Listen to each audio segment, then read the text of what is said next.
मैं इस पूरे पेगासस के मामले से मुकेश जी केवल एक निष्कर्ष निकालना चाहता हूं, वो ये कि ये सरकार लगातार जिस तरह से अपमानित हो रही है दुनिया के प्रजातांत्रिक देशों में, कम से कम 23 देश तो ऐसे हैं जहां पूर्ण प्रजातंत्र है दुनिया के 167 देशों में, और 57 देश ऐसे हैं जहां पूरी तरह से प्रजातंत्र नहीं है, और हम लोग या तो 10 में शामिल हैं या 57 में शामिल हैं, क्योंकि कहा गया था कि जहां पेगासस यूज हो रहा है वहां तानाशाही है। जब ये रिपोर्ट आई थी, जांच एक्सपोजर हुआ था, तब ये सरकार अगर डिमोरलाइज्ड हो जाती है, जो कि हो रही है, लगातार चुनाव में हारों के जरिए हो रही है, विपक्ष की ताकत के जरिए हो रही है, तो उसकी ये हिम्मत नहीं होगी कि वो अपने नागरिकों की, मैं इस सरकार की बात नहीं कर रहा हूं, किसी भी सरकार की बात कर रहा हूं,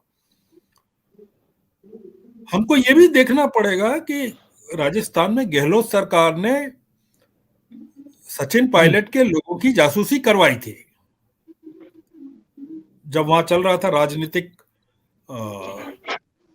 उलटफेर चल रहा था, तो हम उस चीज को भी उतना ही गंदा मानते हैं, अनैतिक मानते हैं कि आप वो करवा रहे हैं राजस्थान में और मोदी जी जो करवा रहे हैं। कुल मिलाकर लोकतंत्र को, लोकतंत्र की आवाज को, अभिव्यक्ति की आवाज को खत्म करने की कोशिशें हैं जी।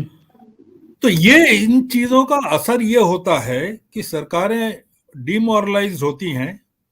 और हम इससे ये सबक भी ले सकते हैं या इतना दिलासा प्राप्त कर सकते हैं कि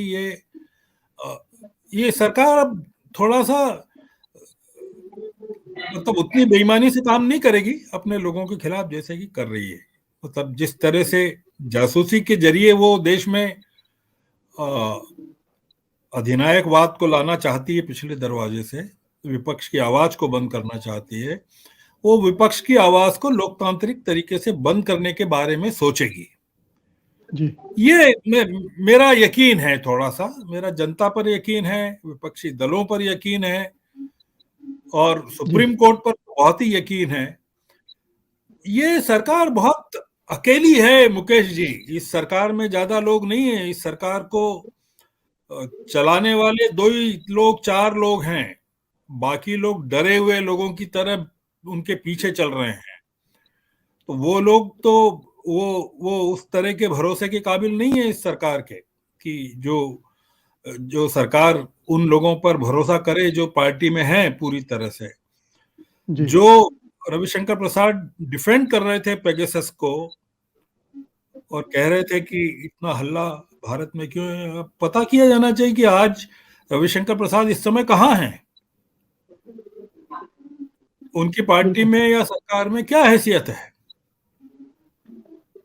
तो और सवाल तो पूछे जाएंगे ना, जब रविशंकर प्रसाद चुनाव लड़ने जाएंगे, अगर उनको टिकट मिला तो, और नहीं मिला तो भी पूछे जाएंगे कि आपको क्यों नहीं मिला।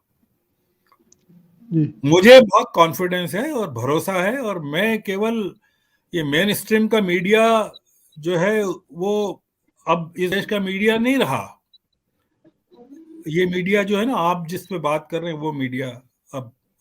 जिसने ट्यूनीशिया में क्रांति की, जिसने अरब स्प्रिंग को जन्म दिया, जिसने अमेरिकी चुनाव में फेरबदल किया, वो मैं उसको मेन स्ट्रीम मीडिया मानता हूं। मैं मेन स्ट्रीम मीडिया वो नहीं मानता